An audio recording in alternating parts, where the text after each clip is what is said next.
Antum pernah mendengar kisah nyata yang ditulis oleh seorang ibu ketika dia menuliskan tentang bagaimana haramnya tentang masalah riba. Dia cerita, kami dulunya adalah keluarga yang baik, mengisi kegiatan kami setiap waktunya dengan mencari ilmu. Sampai satu waktu suami saya kepentok bisnisnya dan berkata, "Dek, ini kelihatannya bisnis kita ini tidak akan pernah besar kalau kita tidak pinjem. Modal kita cekak, bisnis kita tidak akan besar ini kalau kayak gini." Akhirnya kemudian sang istri berkata, "Ya sudah mas, cari itu.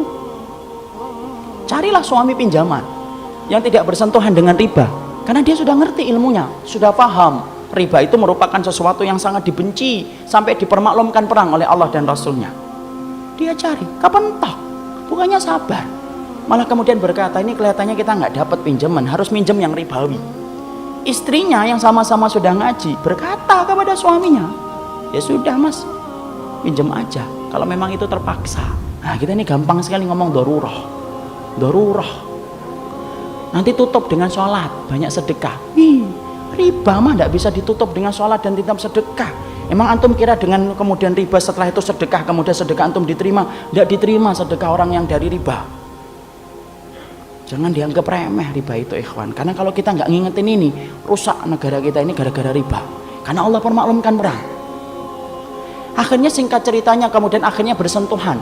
Mereka ngerti ilmunya tetapi tidak mampu menampik lambean pinjaman ribawi ketika itu begitu menggiurkan. Apa yang terjadi? Allah memberikan istidraj. Usahanya berhasil, gede.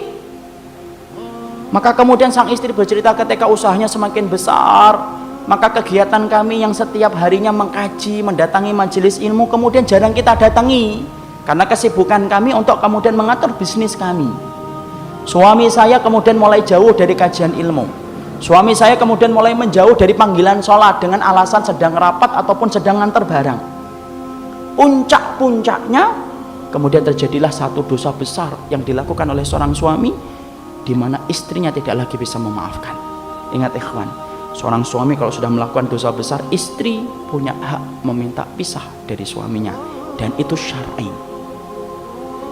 Maka suaminya melakukan dosa besar, akhirnya apa? Tidak bisa dimaafkan. Akhirnya apa?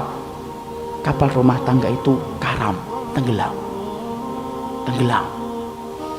Yang menarik adalah ketika sang ibu menuliskan kisah nyata itu, saya baca, beliau mengatakan, "Saya tidak menyalahkan suami saya tidak menyalahkan bisnisnya, tapi yang saya salahkan adalah ketika kami sudah sibuk mengkaji ilmu, kami ngerti riba itu haram, tapi ternyata kami tidak mampu untuk meninggalkan, padahal kami tahu dosa yang dipermaklumkan perang di dalam kehidupan itu cuma satu dosa riba, dan kami berani mengambil itu." Sampai kemudian akhirnya Allah memberikan musibah dalam kehidupan.